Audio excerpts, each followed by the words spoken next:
नमस्ते, मैं डॉक्टर सतीश पत्की। आज हम बोलने वाले हैं आईयूआई लेकिन विथ डोनर स्पर्म। हमने एक बार सुना है कि आईयूआई विथ हस्बैंड स्पर्म। तो आईयूआई का फुल फॉर्म है इंट्रा यूट्राइन इंसेमिनेशन, लेकिन विथ डोनर स्पर्म, यानी कि sperm from the bank which we are taking. तो इसके लिए क्या ट्रीटमेंट रहती है, कौन से पेशेंट में ये करते हैं? तो नंबर 1 पेशेंट ये है कि टोटल काउंट जिनमें अजूस्पर्मिया है, जे केसेस में हस्बैंड के sperm semen sample is showing azoospermia, means no sperms in the semen. लेकिन सीमेन में अगर स्पर्म नहीं है तो भी बहुत सारे पेशेंट में आजकल हम स्पर्म्स टेस्टिस से या एपिडिडाइमिस से निकाल के भी हम टेस्ट ट्यूब बेबी कर सकते हैं। लेकिन उससे भी कोई ग्रुप ऑफ पेशेंट ऐसा रहता है, फ्यू पेशेंट्स, कि जिनमें टेस्टिस में भी स्पर्म नहीं मिलते, एपिडिडाइमिस में भी नहीं मिलते, सीमेन में भी नहीं मिलते। उनकी बॉडी में स्पर्म प्रोडक्शन की क्रिया जो है वही कार्यक्षम नहीं है। ऐसे पेशेंट में उनके ओन स्पर्म हम नहीं ले सकते, इसलिए डोनर स्पर्म लेना पड़ता है। तो डोनर स्पर्म में कैसा सिलेक्शन करते हैं? तो डोनर स्पर्म के लिए स्पर्म बैंक उपलब्ध रहती है। स्पर्म बैंक से हम लेते समय स्पर्म क्या क्या चीज़ें करते हैं?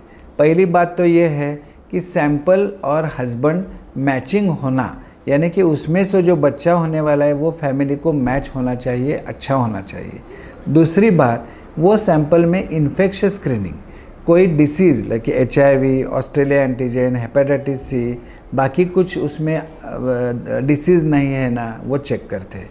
उसका कैरियोटाइपिंग डोनर है उसका, यानी कि उसमें कोई गुणसूत्र का दोष या कोई जेनेटिक डिसीज़ नहीं ना, ये भी उसमें देखते हैं।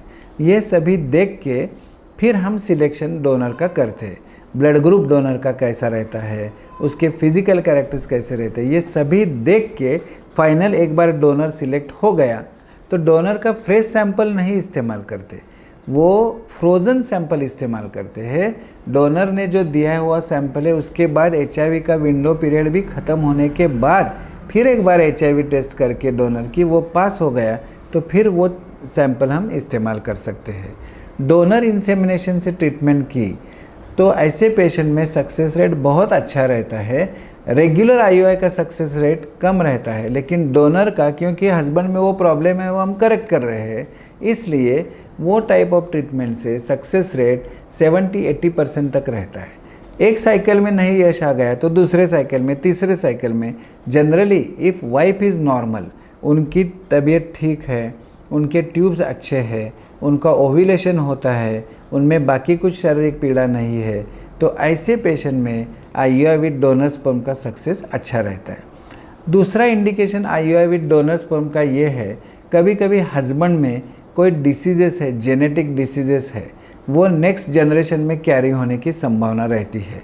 ऐसे केसेस में हम जेनेटिसिस्ट से ओपिनियन ले सकते हैं कि ये स्पर्म से अगर बच्चा हो गया तो उसमें दोष होगा क्या। Very rarely, with now days इतनी सारी इन्वेस्टिगेशंस, इतने सारे तपासनियाँ आ चुकी है कि ऐसे इंडिकेशंस बहुत कम है। लेकिन फ्यू केसेस में अगर जेनेटिक्स एक्सपर्ट ने बता दिया कि ये स्पर्म से होने वाला बच्चा हेल्दी नहीं होगा, तो भी हम डोनर स्पर्म करके इस्तेमाल करके आईयूआई की ट्रीटमेंट कर सकते हैं। तो आईयूआई की पेशेंट को आईयूआई विद डोनर स्पर्म का कॉस्ट भी बहुत कम रहता है, इसलिए IVF का ज़्यादा खर्चा लेने के बजाय आईयूआई विद डोनर स्पर्म करके भी हम अच्छा सा सक्सेस पा सकते हैं। सिर्फ उसके लिए selection of patient, criteria of patient is very important.